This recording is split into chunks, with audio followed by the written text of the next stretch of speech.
Dude, it is a pleasure to finally meet you, man. I know. Thank you so much for having me. Absolutely. DPR IAN is here, and just funny backstory. Yeah, I had an interview with the artist Max. Yes. Just before you walked in, Yeah. and you were scheduled to come in about an hour after. Right. And I thought, I wonder if these schedules work out where you guys can kind of. Yeah. And you bumped into Max, and he seemed to love you. And what was that? Did you know? You didn't know that was going to happen? I had no idea.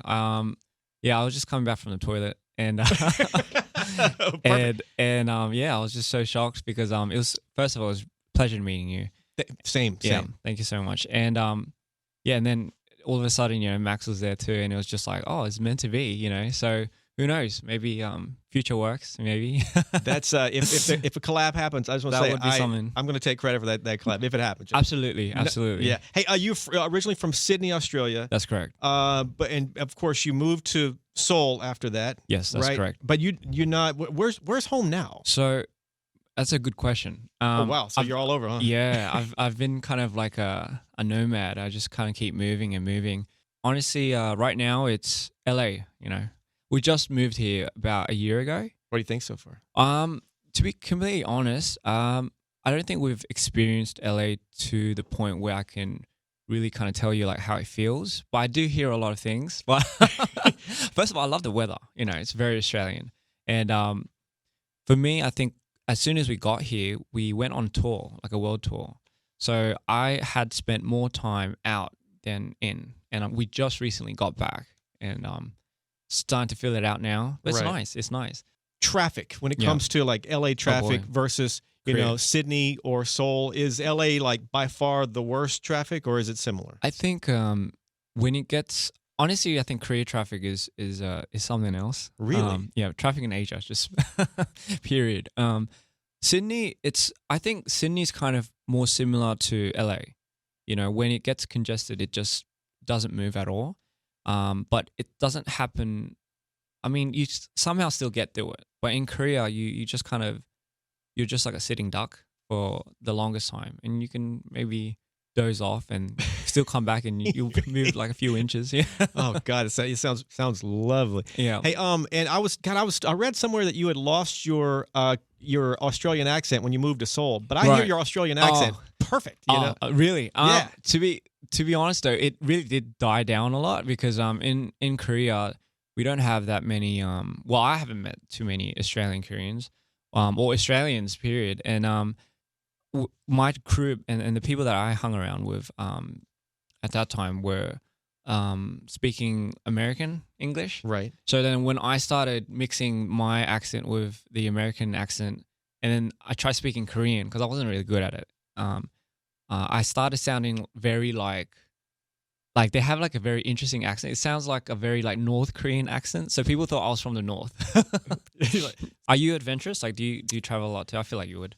You know what? If I could, I would. Yeah. I'm in so Burbank busy. so much over here. Oh, so boy. Yeah. All right. Hey, once again, DPR IAN saying out. I need to know the backstory of, and granted, I've read all this, stuff, but we were talking off air. There's more to DPR. what I have read about DPR and the backstory, and what does it mean? Is it a production crew? How do you see what is DPR? Well, DPR stands for Dream Perfect Regime, and honestly, in the beginning, the acronyms were a little different.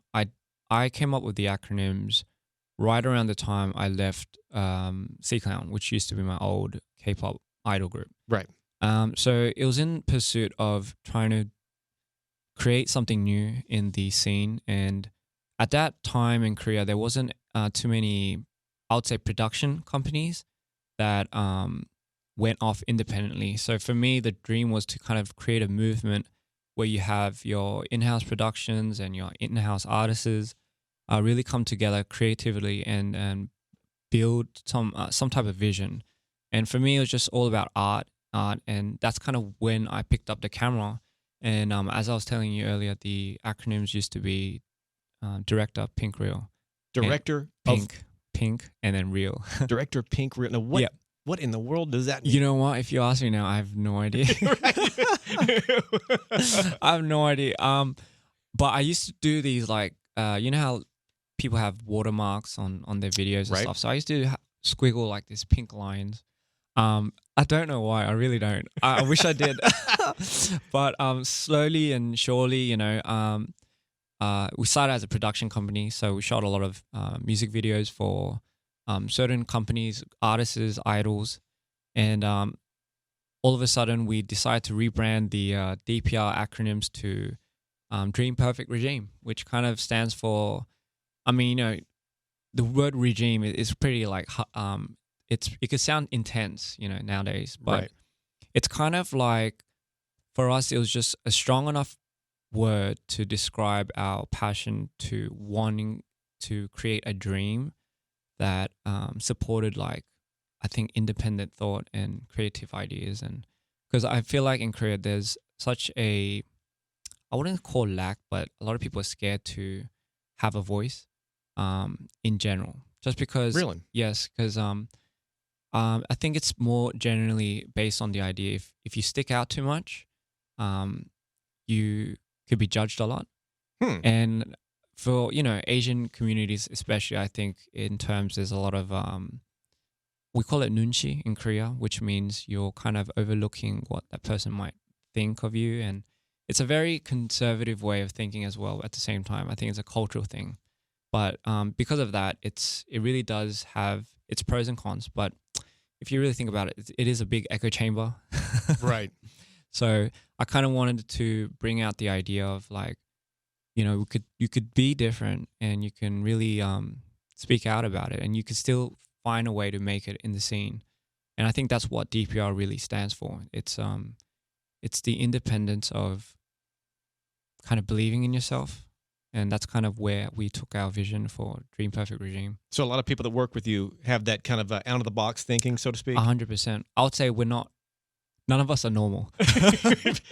Well, you came to the right place over here, that's for sure. I got to hear about this track, Ian, because I feel like this track has either an interesting or unusual backstory just with the title alone, Peanut Butter and Tears. What can you say? It's got to be a wild story, right? Yeah, it's pretty crazy. All right, give me all them details. I think, so just to briefly put it, I think I made this song about a couple of months back, last year, I believe. And for Australia, for the people in Australia, we don't call it peanut butter and jelly, as you guys call it in America. What do you call it? we call it toast. Like, literally, we just call it toast. So I found what if the toast has peanut butter and jelly on it? We actually do. So we have peanut butter and jam. Oh, gotcha. Yeah, but we even so, it's not a usual combo. Like, we usually put like honey and Vegemite. Have you tried Vegemite? I've tried it. Maybe I haven't tried it in the proper way. Yes. Maybe it gets a bad rap. But I had a friend who, showed up, and it was she was an artist. She is an artist, and she showed up with the Vegemite. Wow. And maybe just the fear of the taste of it really kind of. I took a bite of it, and it was not the thing. I agree though. You probably can't eat it as it is. I would never do that. Like, I don't know how people can. I don't even know what it's made out of, but we put that with honey. But then anyway, like, you guys have peanut butter and jelly, which I found was very interesting. I like the name because I didn't know jelly was like the actual jam that you guys use. Right. So I thought, wow. For some reason, like, I have eaten peanut butter and jam before, but for some reason I just wanted to eat it, knowing that it's called peanut butter and jelly now. Does that make sense? Like, just to be part of this whole thing. Yeah, just to be part of it. And I think there's a period in time where I got really addicted to it. So I was like, oh, I don't know why I loved it so much. It's good. That's why. It's so good. Oh my God, it's so good. Especially like it's something like Crustables or something, and then you have like peanut butter filling and jam. Oh, yeah. I could eat that all day, and I did eat it all day. So there was a period in time where I got really hooked on it, and it kind of reminded me of when I was younger. I was like, oh, I didn't really think of peanut butter and jelly. Like, I don't know why I'm so honed into it now as to when I was younger. And you kind of think when you're younger, the appeal of the peanut butter and jelly is because you're so youthful and you're so innocent and you take everything as it is. You kind of see the world like that. It's more colorful, and that's why peanut butter and jelly. It for me right now, because I've kind of grown, and I feel like I've grown out of my shoes. Like, it just serves as a friendly reminder of what I possibly must have like really enjoyed when I was young. So I I think I gave it like such a meaning to it. But then when I look back as a kid, it really wasn't anything. So it's sort of this. So the song itself, Peanut Butter Tears, is some sort of a nostalgic. It is kind of nostalgic, and I think it's in reverse. So when I was younger, it's kind of like I kind of saw the world as something that's like a playground, but it wasn't that special because when you're young, you just kind of perceive it as it is. But only when you grow out of it, you kind of tend to realize what was special, what was so special about it, because you have something to compare it to now.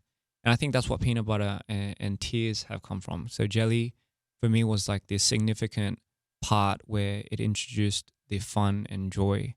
I do like peanut butter, but I mean, I feel like the jam jelly really does a lot of, and it's colorful. And so I feel like that with Tears is kind of like the adolescence of understanding your maturity and growing out of your youth. And it's for me kind of works backwards, because as I get older, I kind of tend to want to become or tend to find myself when I was more youthful. And but when you're younger, you just kind of take it as it is, and it really wasn't a big deal, and you just kind of tend to forget as you get older. This is okay. I don't know if I've ever heard. I don't think I've ever played a song on the radio. Oh, really? Called Peanut Butter. I don't think. Yes. Yeah, okay. So this is a special moment. So it's one of those things. Thank you. That's nice. Yeah, DPR IAN, of course. Peanut Butter Tears. Must check that. And yes, new album in the works. Yeah. Don't leak what you can't say, or I don't know what what. That's okay. I'll just say it. Oh God. Yeah. No. So that single is part of the album called Dear Insanity. Dear Insanity is a side story to the main story, which is based on a character called Mido. So Mido is the character that I switch into when I go on a very manic low, because I have bipolar. Right. So I have a tendency to switch, kind of like DID, into a character called Mido. And I based my whole artistry and concept around that character. I mean, knowing well enough, if you give a certain, I guess you could call a disorder a name, I know how much power you're giving to it. But for me, if it wasn't that, like, I really don't know what to sing about and really how to express my art. So for me, that was the main kind of storyline, which is why you have the first EP and the second official album based on this character Mido. And it's pretty much just about where he fits and how he's developed in this world and where he comes from. And it's a very fantasy-like tale. But this side EP called Dear Insanity, which is coming out, I forgot the date, but it's coming out probably next 2 months or something. It's pretty much a side story based on the character Mr. Insanity, which is, as you know, as if I have my lows, there's a character that represents my highs, and that is Mr. Insanity. So it's like this ongoing feud of your lows and your highs, and you're stuck right in between. So for me, like, I always thought being lukewarm, where I've only ever known in my life extremely highs and extreme lows. So for me, like, being in the middle, lukewarm, it always served as a very uncomfortable position. But now you're trying to get more comfortable with the lukewarm? Yeah. I think when I was younger, it was more about the fear of, like, what if I dip? And the fear of, well, not the fear, but kind of more of the pressure of, like, I really want to go up, because I've always wanted to stay high with my manic highs, because it was just more, you felt a very overpowered, and you're spontaneous. Granted, it's spontaneous, but you felt everything aligned. But I mean, when you're down there, it's like a whole switch. It feels like a complete different world. And the projects that you start when you're here, as to when you're down here, you kind of don't know how you did it. So, like, there'll be some times when I'll be making a song, and say, like, Mr. Insanity would be making a song, and then I'll switch to Mido, and then Mido would flip the song, and all of a sudden you have this first part of the song sounding like some electronic indie type of genre, and then all of a sudden it changes to orchestral and very, like, requiem style classical music. And I'll just wake up to it, and I'm like, oh, I have no idea what happened here. So can I ask a question about that? And maybe it's a sensitive question, but I've had a friend with bipolar, and when you're creating a song, you said you can switch from the characters, meaning the high or the low of Yep. bipolar. That is correct. So you can control that, or it just happens? Because my friend could not control. You have no control of that. Okay. You're absolutely right. It's kind of like a chemical imbalance that goes in your brain, I think. And I mean, depending on the type. So for me, it's type 1 is I think just rapidly high, intense moments, and it's sometimes the manic episodes could go for certain periods of like a week to even months for some people. But you feel it, like you definitely. It's kind of like when, I don't know if this is an interesting metaphor, but when animals feel an earthquake's coming, it's kind of like you feel as if something's changing inside you. You can tell it's like you can feel the rumble. Oh yes, and I think that's when you know, okay, I'm dipping, because we have a saying where it's like what goes up must come down, but then what goes down, it's kind of like a hill, and you roll a ball and it catches momentum and it goes down and it kind of goes back up, slowly creeps back up, and then just enough to tip down again. So it's like a constant wave. And for me, I've realized, I think people are different. For me, I realized I'm very seasonal. So when the weather changes, my body becomes extremely sensitive to that, I guess, imbalance. And then that tips me as well. So it's before, like they used to call me the weatherman, because it was like, because every time I'm like, I go down, they know something's going to change. Here comes the the weather. rain, yeah. Yeah, and funny enough, that's how it really did happen. So yeah, it was only until I started making this into a character and in my music. And I think the craziest part was when I first saw that character, because for me, when I switch, I usually don't have people around me, because I'm scared of what I might say or what I might do, and I'll never remember that when I wake up, because you just kind of go in a little blackout. And I think the first time it was hard, because I was now making this into a character. I gave it a name, so I know how much power there is in that already. But shooting the music video for that, it was like, wow, yeah. I kind of it was the first time I let my switch happen on screen. I kind of scheduled the music video shoot to be when I was on the decline, and I think, funny enough, I was at my peak, and it seems kind of terrifying in a way. It is very terrifying. If you're worried about controlling what you're, 100%. But I thought, if not now, when. So that was so beautiful. That was music video so beautiful, and the scenes that you see in So Beautiful, where it's all black and white, that was my switch. And what was funny was on set, I remember just walking up to it and thinking, I can't believe this is happening. And then the camera was ready to roll, and we're speeding, and I kind of took a moment. I kind of asked them when we were going to start rolling it, and then they said, and we got this all on behind the scenes, but they said, I've already done 3 takes of it. What? Yeah. So that's one of those blackout moments. Yeah. Wow, So that is fascinating. Yeah, and I was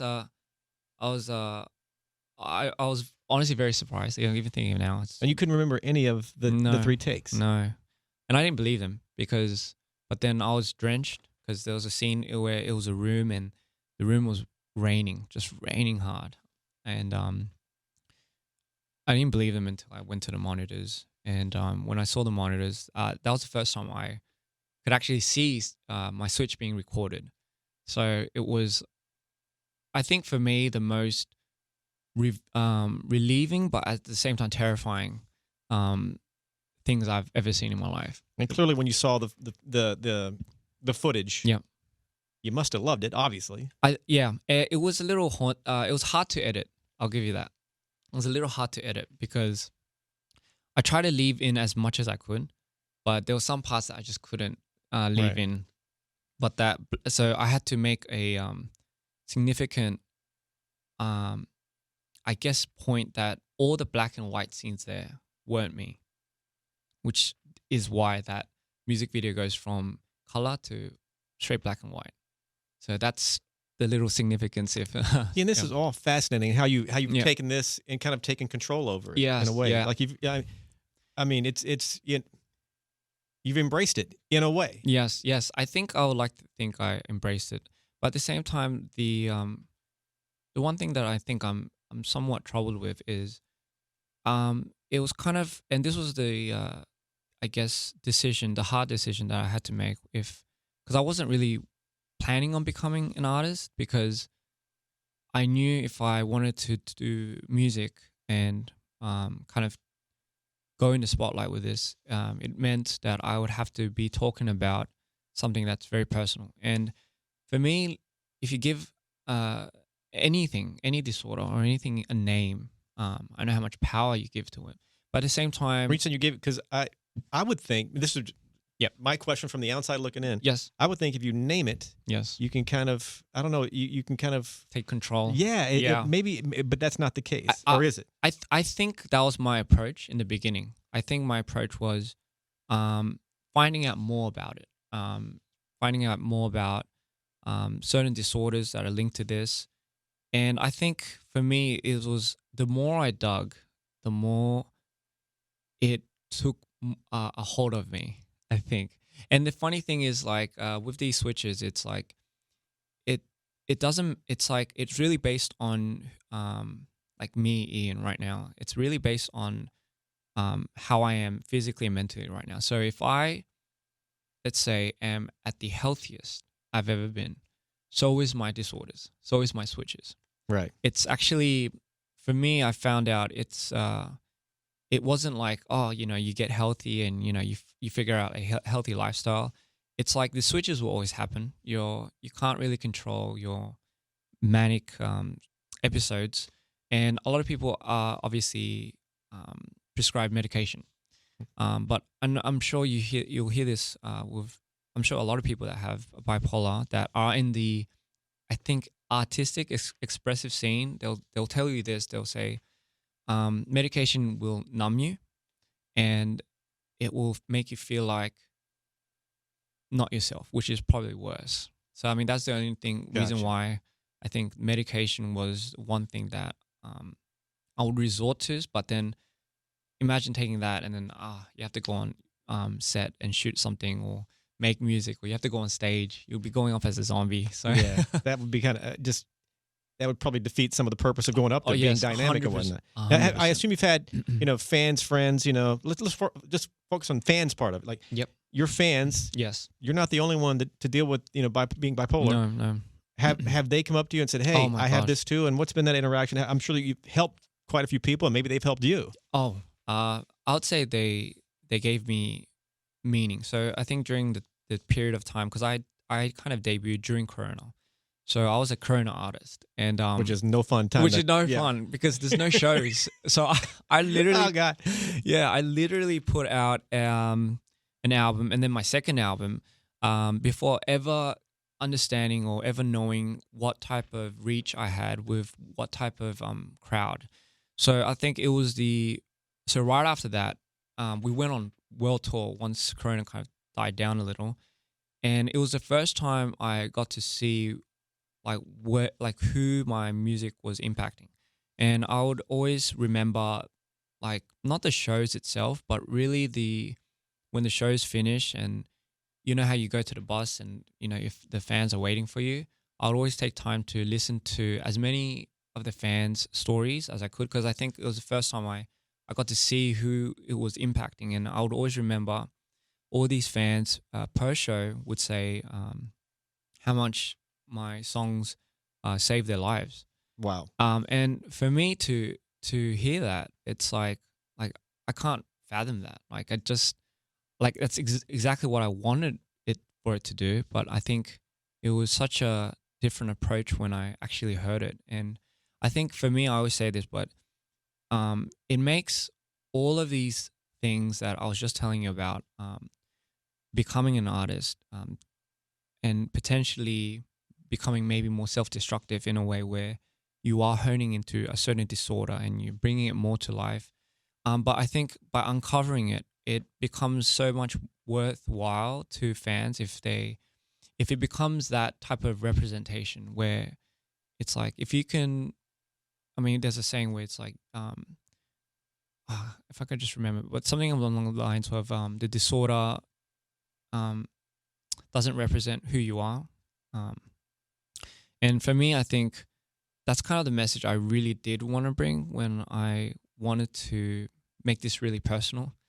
Because I think at the end of the day, I was researching certain people that have the same type of bipolar.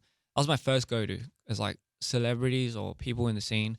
And, just to my dismay, I think there was a lot more tragic incidents in this scene with people with that type of disorder.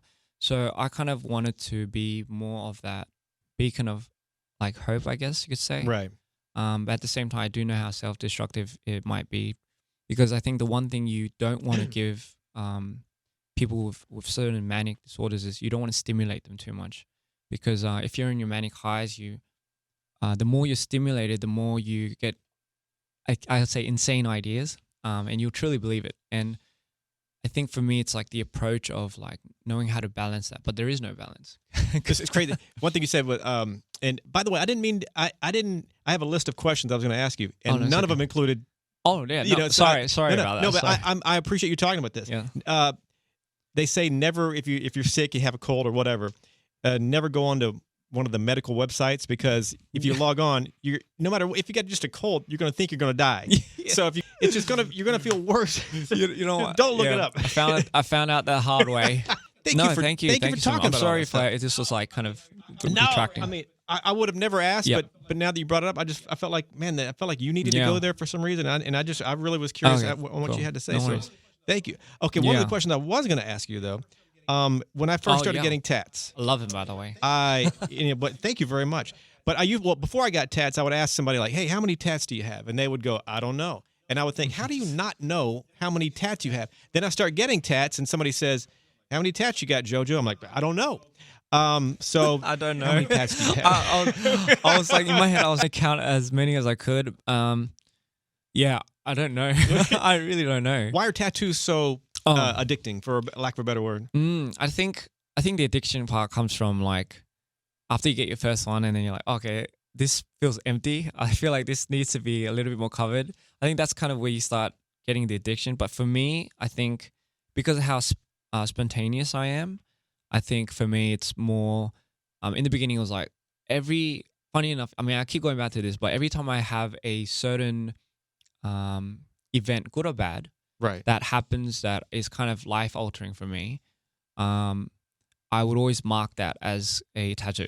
No kidding. And it doesn't matter where I'm at. So it would be if I remember I was in Peru for this one, so I was in the mountains, and I just had like a very eureka type of moment, and I just went to the village, and they started poking this on my hand. Oh man, it's beautiful. Oh, thank you. I couldn't finish it because it hurt so bad. But yeah, and that's another thing. Are you good at no paint? Oh, sorry. I can't get. I hate getting shots. You know. Oh yeah. But granted, getting a shot is different than a tattoo. It's more of a scratching thing. I get that, but I'm not a needle fan at all. Oh, so you're like me then. It's just one of them weird things. Do you have any tattoo regrets or? I think I have like a couple of tattoos that I'm like, I don't remember when I took that because I have so many moments. And I'll just kind of do it over, I think. But for now, I think it's fine. Doing good now. All right. Yeah. You don't know this about me. This is the final thing I'll touch on. Yes. And this has nothing to do with music, nothing to do with you, really. Okay. I will see. I don't know. I am obsessed with the paranormal. Oh, wow. Ghost, UFOs, everything in between. I've got a podcast called Paranormalish. I mean, I'm there. Wow. Have you ever had any experience that you would consider paranormal? To be completely honest, yeah, it's like when I do these switches. Oh wow, okay. Do you believe that the human mind, the consciousness, our brains are capable of I'll guess training new type of skills to a person or understanding. For example, if there's a part of your brain, I feel like when you switch, if you're someone that felt pain physically and you're so not good at feeling pain, and you switch to a character, and that character had different type of wiring in the brain because you allowed yourself to switch. Do you believe that it's capable that a person could now not feel pain. I think it's certainly certainly possible. Right. I don't know how it would work. Right. You know, I think everyone would love to learn how to harness that, channel it, or just do it in general. But I think do it in general. I think that's good. I think that would be, I think it would be possible. Right. Can you do that? For me, that the switches to the character Mito, it kind of has that representation of knowing different things. And this is why I say, this is probably why I black out too, because it's kind of more like he sounds different, reaches a octave that I can't reach. No kidding. Yeah. So there's a physical change. There's a physical change and a whole demeanor change and knowledge change. So there'll be things that I have no knowledge about, and he would have a lot of knowledge. Which not to get too deep. Yep. But you being Ian as you are now. Yep. You cannot hit a certain octave. Yes. But correct. you switch this other character and you can. Which correct. means your body, you have the capability to do that. Yeah. So is it a matter of just making your mind, just believing in yourself? I think so. Is that kind of what it is? Like if you can just believe, and is that? I don't know. I've tried so many times because what we do is we record this and just for self-documentation. My team has been on it for a while. Right. And it's something so paranormal to me that it's hard to believe, and at the same time, like you are seeing it and you just can't make sense of it. That's fascinating So, and kind of cool. That is kind of cool. It is kind of cool. Learning how to harness that is the kicker. Is the kicker for anyone, not just you. But wow. Yeah. Ian, you are a fascinating dude. Oh, and we gotta chat more and do some food. I you live in LA now. I would love to. Thank you so much. Absolutely. Well, final question. I promise. Yes. Message to your fans. What would you like to say to your fans? New fans, current, old fans, whatever. Yeah. I would honestly like to say, everything like we even talked about today. Like we call our fans dreamers, and I think literally like our fans are the only reason we're like really doing this. Honestly, I don't know any other reason to be doing this. I'm not chasing anything else but to give a voice to our dreamers and fans out there. Well, not even just fans too, just people that kind of need reassurance. I always found the idea of being perfect was accepting how imperfect everything is, and I think that's kind of generally what needs more representation of. Hence, which is why our team in DPR and all that, we really kind of do strive for that. And I think at the end of the day, it really just does boil down to it's because we're doing it for our fans and the people out there that hopefully become our fans. Yeah.